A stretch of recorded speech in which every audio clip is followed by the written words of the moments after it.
Hello everyone, welcome to this evening session of Easy Dharma for the New Normal. Thank you for everybody for joining.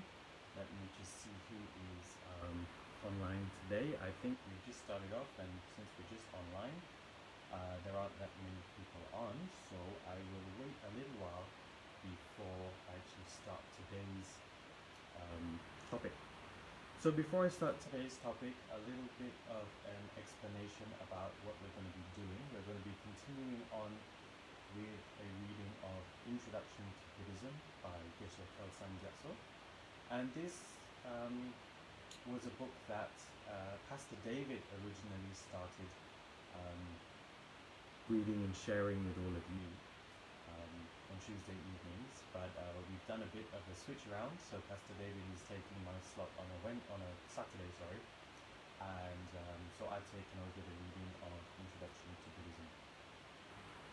So what we've been reading about so far, and what Pastor David has been explaining, all basically culminates into one thing, and that is the way of the Bodhisattva. How to be a Bodhisattva, how to practice as a Bodhisattva. So this is something that we started talking about last week. Now last week we talked about bodhicitta and what it is. So bodhicitta primarily on our level is the motivation to attain enlightenment for the benefit of all sentient beings, which is something, if you're practicing Tibetan Buddhism or even Mahayana Buddhism, that you would know very well. It's something that we do recite quite a lot in our liturgies and our daily prayers and our sadhanas, but not everybody can fully understand the meaning or the path in how to get to that place, or how to actually go about practicing it. And so last week we talked about the two types of bodhicitta and the motivation that a bodhisattva has. So bodhisattva is one that works towards enlightenment for the benefit of all sentient beings, so that they can actually help all sentient beings. So usually we think about it in terms of when the bodhisattva, the practitioner, reaches enlightenment, that they now have this capability, these extraordinary or even supernatural powers to actually come back and to help people that are suffering, or any beings of the six realms that are suffering. But actually it encompasses a lot more than that. It actually encompasses how we as practitioners practice Buddhism on the way to enlightenment.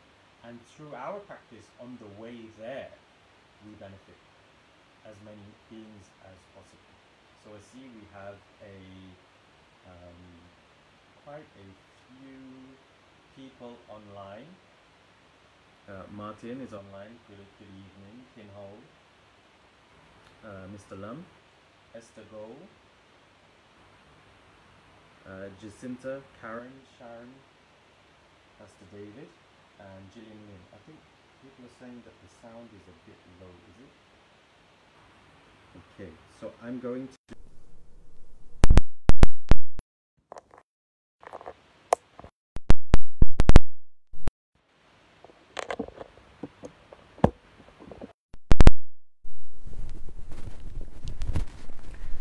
Okay, so I've just adjusted the microphone, so please do let me know if the sound is better or not. So good evening to everybody that's joined. There are two new people, Yiman and Jerry have also joined. Thank you very much for joining this evening. Again, please... Oh, okay, just into message, it's better. Okay, good. All right. So today what we're going to be talking about is what is termed in the book as the Bodhisattva's way of life. Now, what is the Bodhisattva's way of life? Which is the first question that everybody is going to ask me.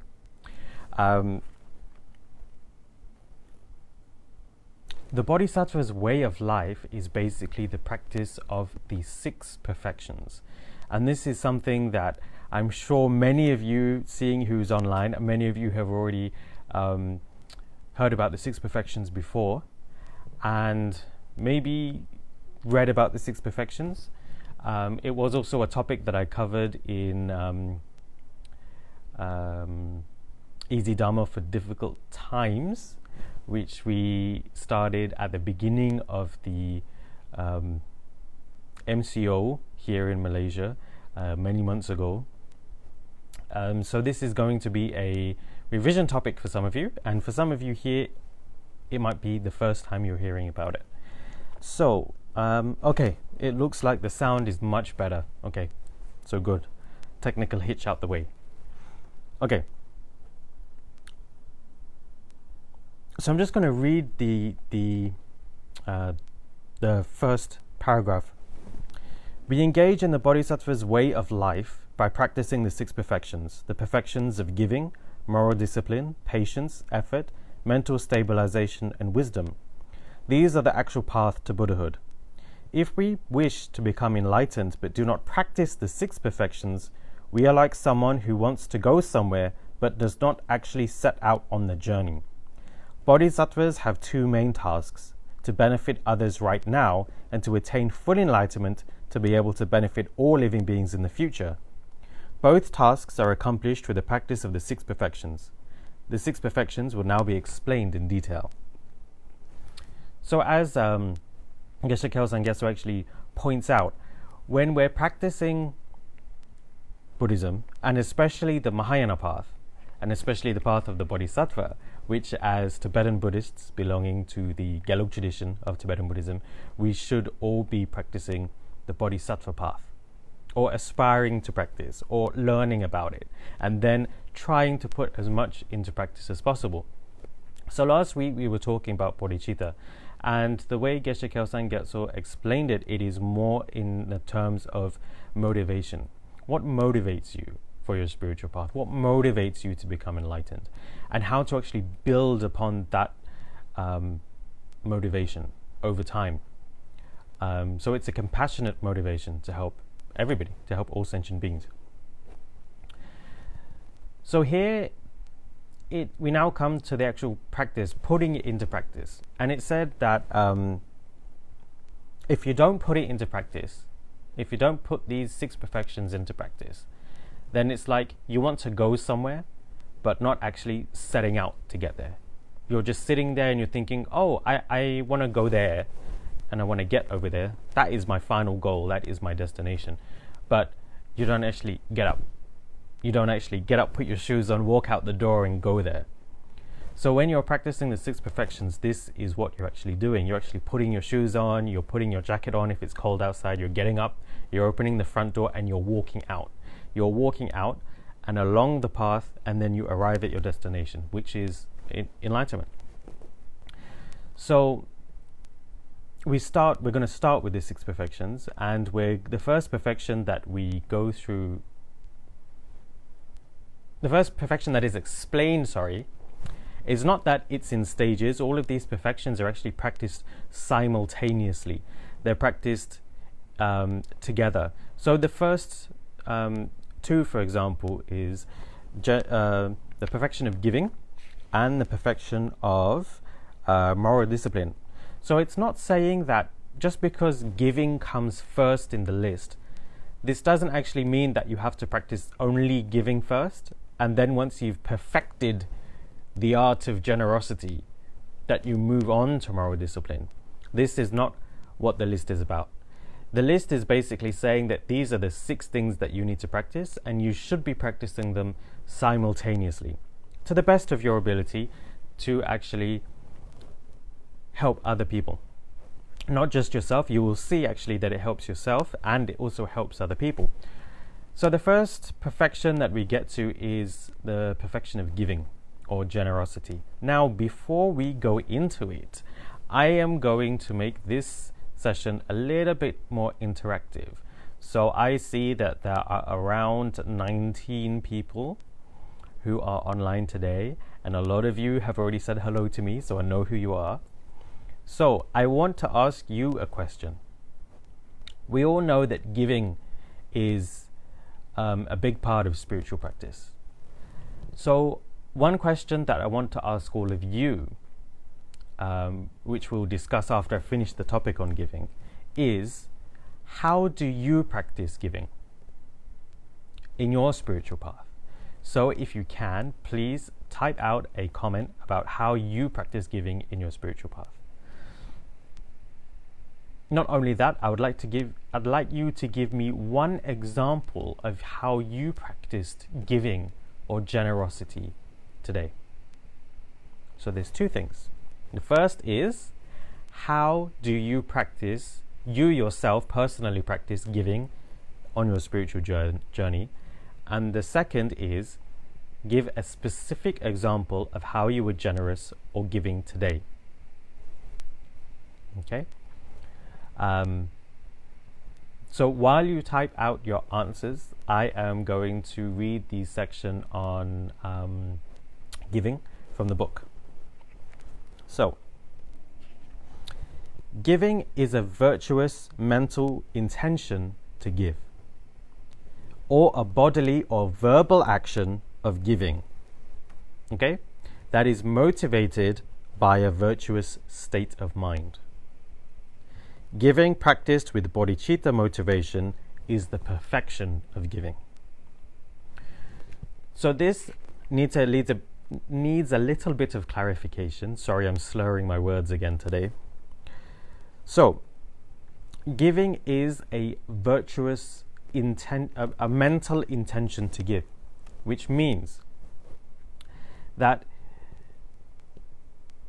even if you don't give something physically, but you have the motivation or the intention to give something, to be generous in any way, that is actually also practicing giving. And then on the other, that is like the mental side of it. And then on the other side of it, you have the verbal and you have the bodily actions of giving, of being generous. So these are kind of the two ways that you are giving. And when you practice this sort of giving with the bodhicitta intention, the motivation to benefit all sentient beings, to reach enlightenment for the benefit of all sentient beings, then your giving is considered the perfection of giving. All right? So there are 3 types of giving. Out of the 6 perfections, all of them can be, they're explained in very specific ways. And usually there are 3 ways to explain or categorize each perfection. For some of them, however, there are more than 3, but the minimum kind of basic is 3. So each perfection has 3 categories of giving. So within giving, there is the giving of material things, number 1. Number 2 is the giving of the Dharma. And number 3 is the giving of fearlessness. So, I'm going to talk a little bit about the giving of material things first. So, giving material things, what can it be? It can be giving food, it can be giving shelter, it can be giving things that people need, it can be giving flowers, it can be giving chocolate, it can be giving time, your time, to somebody else. Giving can be helping someone out when they're moving house. Giving can be feeding stray dogs, stray animals. These are all very good examples of giving. So I'm sure that all of you have practiced giving in some form or another today. Hint, hint, I've given you a couple of examples. So I've kind of given you some pointers about the second point of the comment that you should all be eagerly typing up right now. So, this is the giving of material things. Okay? So, when it comes to giving, the first thing that you need to know about or you need to contemplate is actually the benefits of giving. All right. How it helps or affects the other person or the other being that you're giving to. For example, this is actually something that's very common, but we actually need to remember it and contemplate on it. For example, if there is somebody who's homeless and they're on the street and they're hungry and their clothes are tattered, maybe you don't have the capability to actually help them get off the street, but you do have the capability to give them some immediate relief from their suffering. So you go out and you buy some food for them, you bring it back. Maybe you have a spare t-shirt, so you give it to the person, so the person actually has clothes. So how do you benefit this person? This person was starving. They had tattered clothes. You help them solve that suffering. Hence, in this particular instance, it's very easy to contemplate upon the benefits of giving. Okay? And you apply this to all aspects of giving. And on the other side of it, the other thing that you need to contemplate or think about is miserliness. Now, I'm sure we all know what being miserly means. It can also mean, another way to put it more colloquially is being stingy. Being stingy with money, being stingy with time, being stingy with emotions, being stingy with anything. That person is not very giving. So if you think about a person who is miserly, one of the things that you will see is that they tend not to have very many people about them. They tend not to have very close, very reliable friends. They tend to, over time, become more introverted. They tend to become, over time, not nice people. And this is because of miserliness. So I don't know how many people of you would know, but oh God, what was the name of the movie?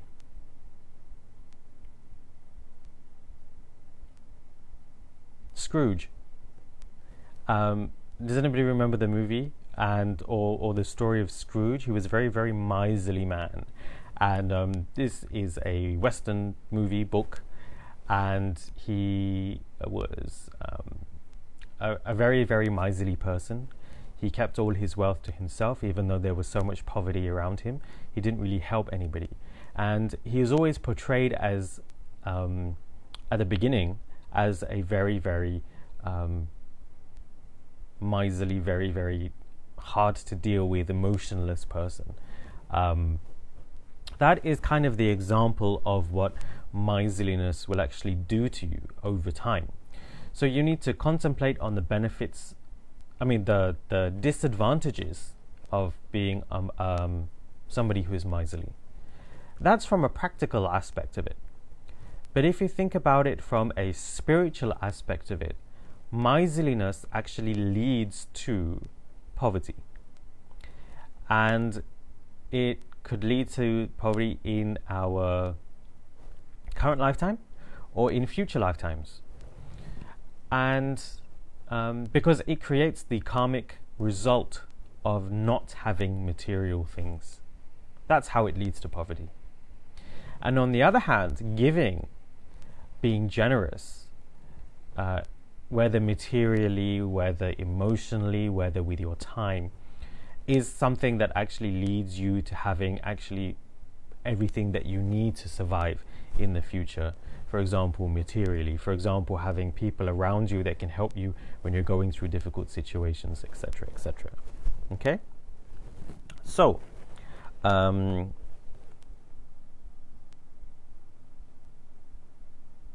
like to read out this particular paragraph because it's very important.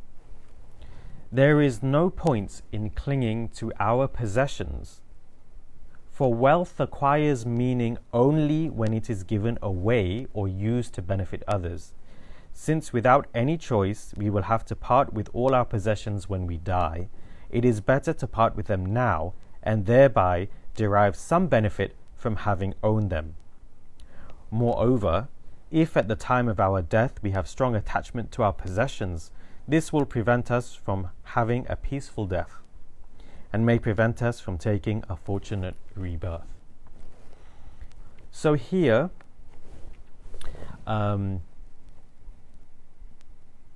what is being talked about is the when you are miserly, you're miserly because you're attached. So you're attached to your possessions, or you can be attached to many things. And this has been discussed before in these sessions, but when the moment of our death arrives, if you are attached or miserly, this actually leads to lower states of rebirth. And obviously this is something that we wouldn't want for ourselves, because in those states we actually suffer.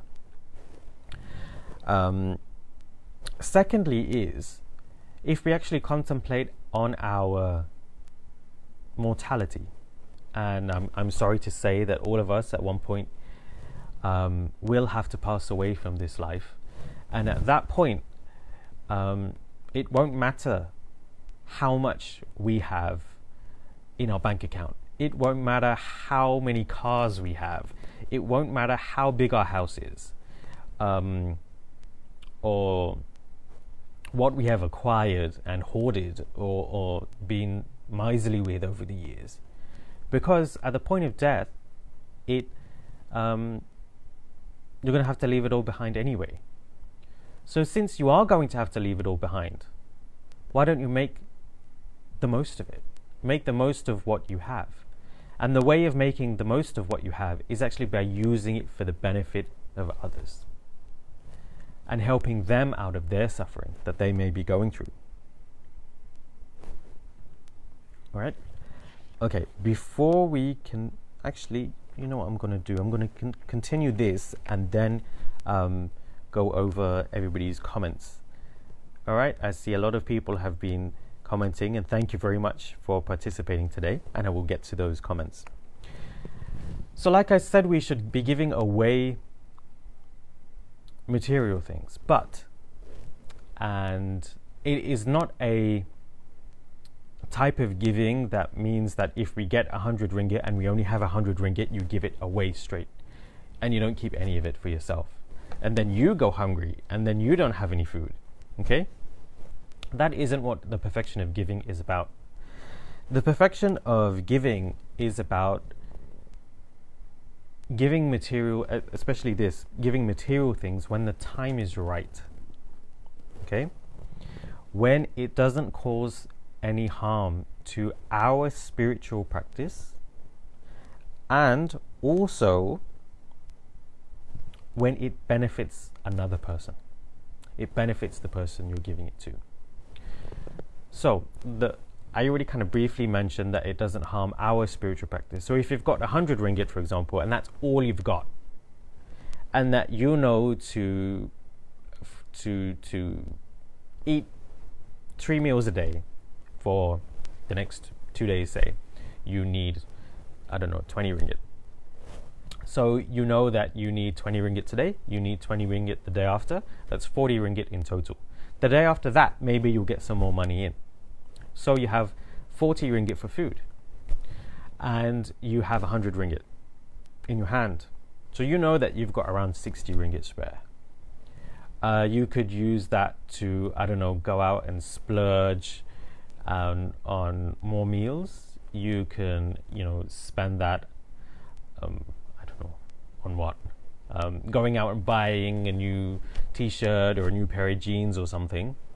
Or you can use that to actually help somebody else. So you should only give material items when it's not something that you need to survive and it won't harm your spiritual practice. Secondly, you should give in the form that actually benefits another person.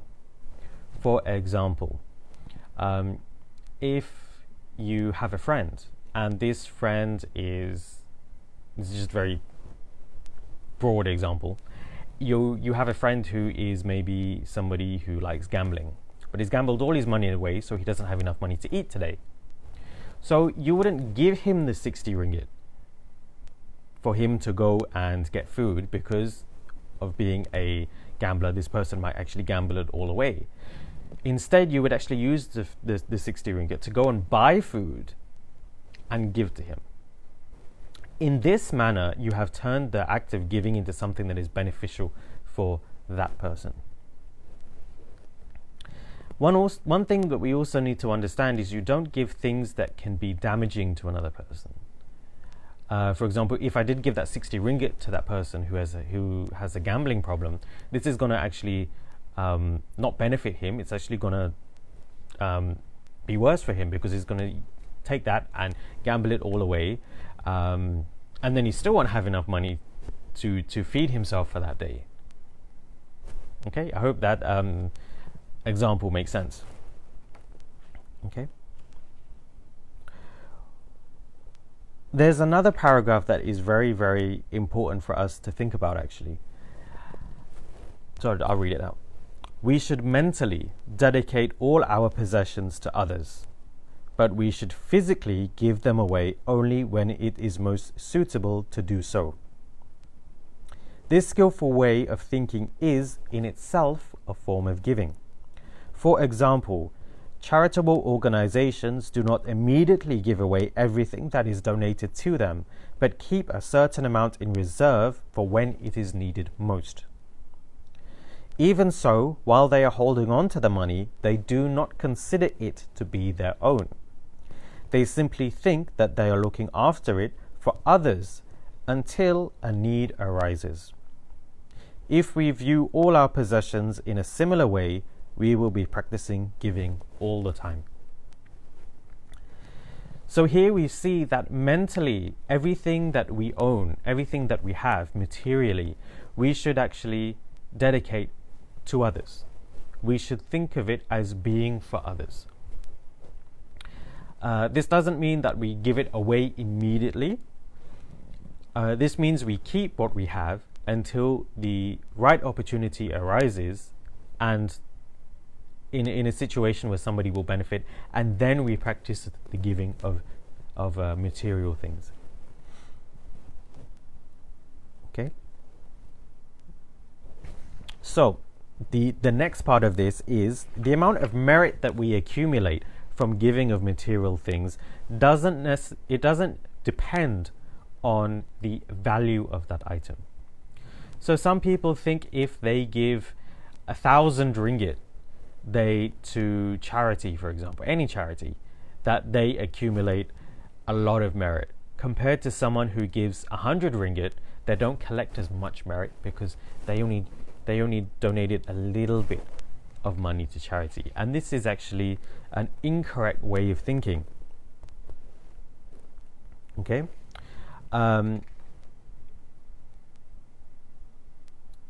The amount of merit that you generate actually depends upon the most amount of merit you can get from giving is towards 3 groups of people or 3 groups of beings. Okay, so when you give to these 3 groups of beings, the act of giving material things becomes extremely meritorious. So the first group is the spiritual guide or the gurus, the Buddhas and Bodhisattvas. Okay, so when you give them material things, for example, you make offerings to your guru, you make offerings to the Buddhas and Bodhisattvas on your altar.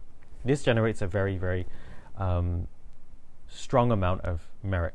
The second category is actually to those who have been kind to us, such as our parents. And the third category are those in great need, such as the poor, the sick, the handicapped. So these are the 3 groups of beings that when you give to them material things, the amount of merit you generate is enormous. Okay? And there's one sentence I want to read out. It is more meritorious to put a few crumbs on a bird table with a motivation of pure compassion than it is to give a diamond ring out of attachment. Okay? Which means if you give a diamond ring to somebody out of attachment for that person, you want them to be happy, it doesn't really generate merit.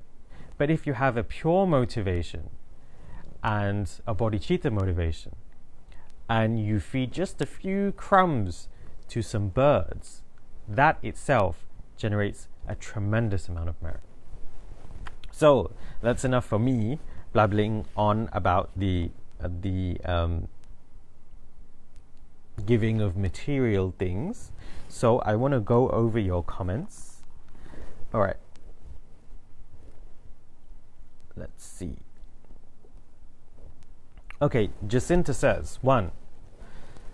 Helping others.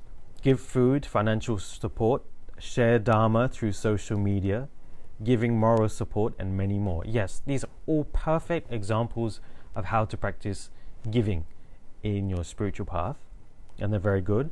One thing that you mentioned here is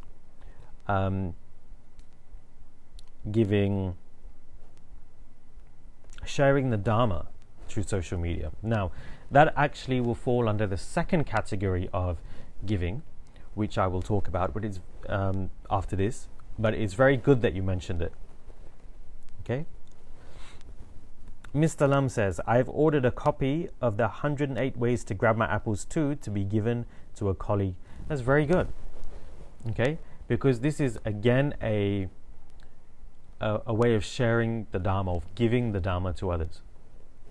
Now, okay, the giving the Dharma to others is a very short section in the book. So, basically, when you give Dharma to others, which means when you share Dharma with others, or when you create the conditions where others can practice the Dharma, is the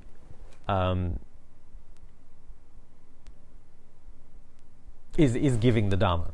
Okay, it's the second category of giving, and because this not only helps them in this life, it also helps them in future lifetimes as well, because they start changing their mind. Now, it's very good that you brought up the 108 Ways to Grab My Apples too. Now, this to most people is a book that is very short. It's very small, in fact, and it has obviously 108 quotes by Tsemrimji. But each of these quotes are Dharma. They're based on the Dharma. They are the Dharma, just in very bite-sized pieces, so people can read and maybe contemplate on them every day. So one good thing to do that I have actually started to do recently is actually to improve my contemplation on the topics of the Dharma, is to take a quote from 108 Ways to Grab My Apples, and read it in the morning, and then over the course of the day is actually to try to contemplate it and to try and think of ways about how I have already put that into practice, or how I can put that into practice, or how it applies to me. So this book itself is very good. It comes across as very simple, but it's actually very transformational. Okay, so Pastor David says, making my daily offerings on my altar. I guess I was not very giving aside from that. Oh, that was your example today, is it? Okay, yes. Making offerings on your altar is actually a form of giving. It is giving material things, because obviously the items that you're making is you're using material items. But what you're giving to is the Guru, the Buddhas and the Bodhisattvas, the enlightened beings. So this, again, yes, it is a very good way of practicing giving. Now, something that I kind of also noticed was that people who make a lot of offerings on their altar tend to, over time, be more materially giving to others with material things, but also they actually open up and give of themselves more. Because like Jacinta was saying, that she gives people moral support or help when they need it.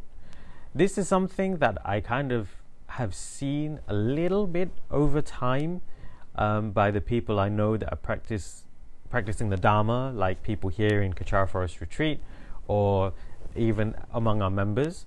They actually do become more generous with everything else when they practice making a lot of offerings. So it's something that actually helps, because one form of giving will actually lead to another form of giving, which will actually lead to another form of giving, and it becomes this very kind of all-encompassing giving. So you don't have to, you don't have to practice all sorts of types of giving right now, although it would be good. But if you focus on one, and it does slowly change the way you think, it slowly does make you a more kinder person, then you see that this form of giving actually transforms into other forms of giving. So, sorry, a bit of a sidetrack, but I just wanted to bring that up. Okay, let's see. What else do we have? Okay, Jerry Gold said, meet up with a sewer to plan out a bunch of blankets to be sewn out to donate to old folks' homes. This is very good. This is not just giving of material things, you're also giving your time and your effort. Now this actually links in with the third category of giving. So, okay, just to recap. The first category of giving is to give material items. The second category of giving is to give the Dharma. The third category of giving is actually to give fearlessness. Okay? Basically, what fearlessness means is when people are suffering, when people are in need, when people are in fear of anything, you help to alleviate that fear. Now, this fear can be in the form of being attacked. It can be in the form of being robbed. It can be in the form of not having enough money to survive. It can be in the form of not having enough food. It can be in the form of not having enough blankets. So in this case, Jerry's form of giving falls under the category of both giving material items and also giving fearlessness. Because through the action of giving the blanket, you not only alleviate them physically, means they actually have a blanket which keeps them warm. It also alleviates the fear in their mind, the fear of being cold, okay? The fear of being uncomfortable, especially in old age. So that is what the giving of fearlessness is. Okay? Sharon, I give food to my neighbors and people in KFR. Yes, I think we've all tasted Sharon's food, sorry. I also lend an ear or shoulder to cry on to family, friends, and on and off strangers. I do offerings and prayers for those in need. Yep, these are all perfect ways of practicing generosity. And you should keep doing that. And you should make that a part of your practice. It's not something that you should let wane. It's something that you should keep steady or increase over time. Okay. Jillian says, giving my time in transporting somebody who needs to go to the hospital. Yep, that is a very good example again of giving your time. Also giving, here again, you're giving material things, transport from wherever you were to the hospital, but you're also giving fearlessness as well, because this person is obviously going to the hospital for a specific reason and needs to get there, and you're giving them that you're alleviating them from having that fear of not being able to get to the hospital. And Pastor David says, the movie on Scrooge is called A Christmas Carol. Thank you, Pastor David. I had completely forgotten the name of that movie. Okay. Yiman. 1. Bought Dharma book for Dharma friend. Sharing teaching that I learned and have discussion with Dharma friends. Currently, I am also reciting mantra and dedicate to a colleague that passed away recently. May she have a swift and good rebirth. I pray that as well. Number 2, I volunteer with Kechara Food Bank, Ipoh, to distribute surplus food to the needy. I also spend times talking to those needy families to find out how I can help them. Perfect examples of sharing given by I'm still slurring today, I do apologize. Perfect examples of giving. Nayiman and everybody else here who's actually answered and put their comments up. So we have a little bit more time, and so I just want to read out what here it says about fearlessness, in addition to what I've already mentioned. To give fearlessness is to protect other living beings from fear or danger. For example, if we rescue someone from a fire or some other natural disaster, if we protect others from physical violence, or we save animals and insects who have fallen into water or are trapped, we are practicing giving fearlessness. If we are not able to rescue those in danger, we can still give fearlessness by making prayers and offerings so that they may be released from danger. We can also practice giving fearlessness by praying for others to be free from their delusions, especially the delusion of self-grasping, which is the ultimate source of all fear. So as you can see, fearlessness, the giving of fearlessness works on many levels. It works on a physical level and it works on a mental level as well. So the physical level is violence, being killed, things like that. Mental level is protecting them from the internal fear that they have. Right? And another way of doing this is actually making prayers for them. So making prayers for them so that they're kept safe, so they're not harmed. That's also practicing fearlessness. You don't have to do it physically. And also making prayers so that they are free from their delusions, which is the cause of fear in the first place. So I'm actually going to end my session there, or end the book reading there, for example. Which is the giving of, we finished the perfection of giving. So what I wanted to talk a little bit about now is how I have seen Tsamma Rinpoche practice the perfection of giving. Now, I think some of us here have had experiences with Rinpoche as well. So, for those of you who have had experiences with Rinpoche or know about Rinpoche's life, I want you to comment here about how Tsamma Rinpoche embodied the perfection of giving, what he did that you can remember, that you can recall off the top of your head, and how he practiced giving. So the first example that I wanted to share with all of you was something that we talked a little bit about earlier, which was making offerings. Now, Rinpoche was very, very particular when it came to making offerings. And Rinpoche's altars always had a lot of offerings on them, every single one of them. And even to this day, we are still making offerings on Rinpoche's altars.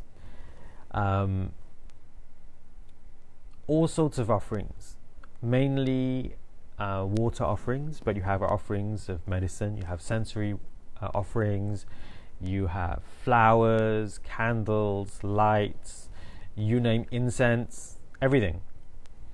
And Rinpoche would always, the main place in any room that Rinpoche stayed in, the kind of the place of most importance in any room was an altar. So the altar was always, and is always, full of offerings. Oh, and another offering that we make on a daily basis still is offering of food. So we here in Kechara Forest Retreat in Rinpoche's Ladrang, we make food offerings to Rinpoche, and we also make food offerings on the altar, especially to Dode Shugden, every single day. And Rinpoche would have us make the offerings and would make sure that we made as many offerings as possible. If we were doing other sorts of offerings, such as a sang offering or offering incense outside, etc., Rinpoche would make sure that it was done properly, that we had the best sang, that we were praying for a particular person, but that we would generate merit for that person by making an offering to the three jewels. And Rinpoche was very, very particular, because the way in which you make offerings is itself an actual meditation, especially water offerings. Rinpoche was very, very particular about making water offerings. I remember there was this one day where Rinpoche asked some of us to go into his room. This was one of the very first days that I had joined Ladrang, Rinpoche's household, and we were making offerings on the altar, water offerings. And Rinpoche all of a sudden turned to me and said, "Everybody sit down. I want Pastor Niral to make the water offerings on the altar by himself." So everybody sat down, and I started making the water offerings. And Rinpoche came and stood right next to me and saw the way I was making the water offerings, to see if I was being respectful in the way I was making the water offerings, or if I was just rushing about and just quickly pouring all the water in the bowls, not filling it correctly, not having the bowls aligned properly, things like that. And as I was doing it, Rinpoche gave me a very good teaching. Rinpoche said, the way you make an offering is a meditation, but the way in which you make an offering is also the offering. So the offering is much more than the physical item. The offering is also the way in which you place the item on the altar, or you give the item to your guru, the manner in which you do so, the respect that you show, the devotion that you show. So when you give, it is more than just about the material item. It is also about the way in which you give. Okay. Sharon says, no one leaves Ladrang hungry. Yes. This was something that Rinpoche was very strong on, which was to make sure that everybody that came to Ladrang was fed.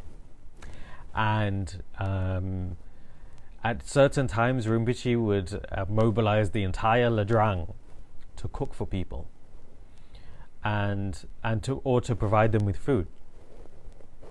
There were many instances where Rinpoche would have us cook meals for people working in KFR to make sure that they were fed, that they weren't hungry, that they were okay. Not only that, but Rinpoche would actually make us go around and make sure that everybody in KFR was okay, to talk with them. It wasn't just about the giving of food was just the physical aspect of it. It was a very, very big aspect of it, mind you, but there was also the mental aspect of it, which was Rinpoche would ask us to make sure that everybody was okay. He would ask if people are doing okay, if they have any problems, are they struggling with anything, and then we would find ways to help them. So this is something that Rinpoche practiced a lot. Giving, it was a very, very big part of what Rinpoche practiced, and not only practiced, but actually taught us. to do. There's another example which I've talked about before, but I don't think many people may know. When we built KFR, the land itself was just pure jungle, and a lot of the trees had to be cut down, and a lot of the natural environment had to be removed for us to get our buildings up. And as part of that, what happened was there was a lot of the habitats of a lot of animals were moved or disturbed. And the usual ones that you can probably think of, like birds or, I don't know, smaller animals, squirrels, animals like that, is the obvious one. So one of the categories of animals that isn't so obvious are actually the insects. And Rinpoche used to tell me and Beatrix, specifically the two of us, that regularly Rinpoche would ask us to buy food, and this was usually fruit, and Rinpoche would have us wash and clean the fruit and then bring it to Rinpoche on a plate. And then for about a day or a bit longer, sometimes Rinpoche would do sadhana and bless the fruit with prayers, with mantras, and then would ask me and Beatrix to cut the fruit up, and then we would go and we would actually place the fruit around Kechara Forest Retreat in the areas that had less people. So for example, under trees, in the grass, places like that. And Rinpoche had said to us at that point that when you do that, you recite Medicine Buddha mantra. So we would recite Medicine Buddha mantra. And then as soon as you put something like fruit down in KFR, because we're still in the middle of the jungle, after about a minute or so, you would start seeing it be completely covered with insects, all types of insects that have come to eat. And so when that happened, Rinpoche would have us wait there, and then we would blow Medicine Buddha mantras onto as many insects as we could. So this was actually Rinpoche giving a material item to a sentient being, which was the insects on the land. And it was also Rinpoche having us give the insects Dharma, in the sense that we are planting Dharma imprints in their mind streams by blowing the holy sacred mantra of Medicine Buddha onto them, so which will plant an imprint of Medicine Buddha and enlightenment in their mind streams. So this is another example of giving, some that Rinpoche practiced and that Rinpoche taught us to do. This isn't something that many people would know about unless you've heard it from somebody within the Ladrang. But Rinpoche practiced giving on many, many different levels. And I think every single day there would be an example of Rinpoche practicing some form of giving. So, Jacinta says that the best giving from Rinpoche to us, Dharma. Absolutely 100% correct, Jacinta. Yeah, that was the best thing. Yeah. Martin says, 1. Rinpoche gave all kinds of material things, from altars, statues, malas, offering bowls. Sorry, my screen just jumped. Offering bowls, computers, books, money, food and provisions, medicine. The list is endless. Yes, all of the things that Martin has listed and more are what Rinpoche gave to people. Rinpoche gave the Dharma to sentient beings, to all sentient beings, whatever level they are able to receive, from more in-depth teachings to simply giving animals imprints of Dharma. Kechara, KFR and DS are some of the best examples, but the best example is Rinpoche's giving of his entire life, so that all whom Rinpoche comes across will have the Dharma. And number 3, Rinpoche would always give love and comfort to people and animals. No animal and no one ever feels hungry, threatened, or afraid so long as Rinpoche is around. It was very important to Rinpoche that everyone is at ease and have an environment wherein they can cultivate peace and bliss. I've got another example from Chung. Rinpoche hardly slept, which is true. Rinpoche worked and worked and worked tirelessly, and yeah, Rinpoche, it affected Rinpoche's sleep. Rinpoche hardly slept and would use his entire waking time to actually benefit in one way or another.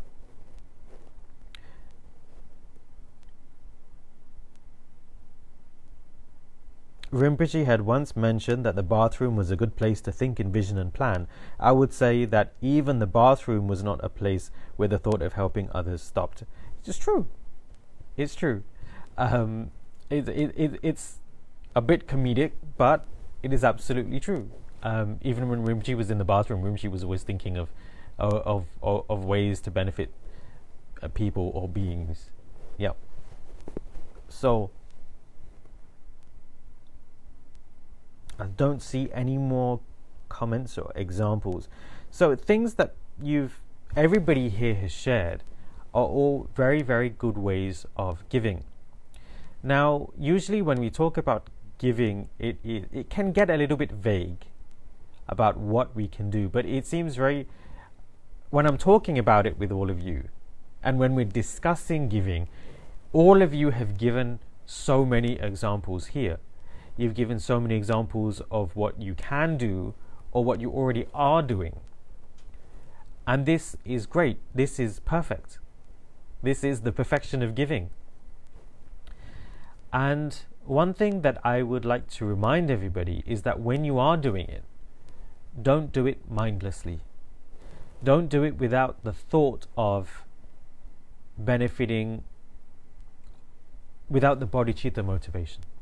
Remember, if you remember to last week, I talked about two types of bodhicitta. One is called aspiring bodhicitta, and the other one is called engaged bodhicitta. So engaged bodhicitta basically means that we have that motivation and everything we do is from that motivation. And that is when you're firmly on the path of a bodhisattva. But when we're starting out, we need to aspire. And that's what aspiring bodhicitta is. It means to keep remembering, have a conscious remembrance of the motivation behind why you're doing something. So when you are going about doing things like giving food to the homeless, or somebody needs help, somebody needs for you to take them to the hospital, or somebody is emotionally upset and needs a shoulder to cry on. If you do it mindlessly, yes, it is giving. But if you do it with a bodhicitta motivation, even if it is aspiring bodhicitta, it becomes the perfection of giving. So you should always have this motivation in mind when you are giving. And it would be good for people to practice this awareness and this mindfulness, to keep this motivation at the forefront of your mind when you go about doing these things. Not just doing these things because, somebody says it's good, you better do it. But actually having the conscious effort behind it. Then it becomes a perfection. Okay, so I'm going to end my session here today. Next week we will be talking about the next perfection, which is the perfection of moral discipline. If you do have any questions, you can ask next week. So please save your questions, or you can send your questions to me and I can discuss them next week. So before we end, these sessions are sponsored. If you would like to sponsor, you can click on the link in the description. And we have two sponsors for today's session. Melvin Chong: may the merit accumulated benefit all sentient beings in the Buddha Dharma, and may my Guru Tsem Rinpoche's incarnation swiftly return.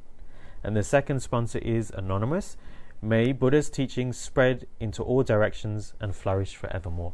So thank you to our two sponsors for helping to sponsor today's live streaming. And I hope everybody is doing well. And I wish all of you a good night and a good week. Don't forget to join Pastor David in his Spiritual Saturday Book Club on Saturdays at 11:30 a.m. over on the Kechara Forest Retreat Facebook page. Thank you everyone and good night.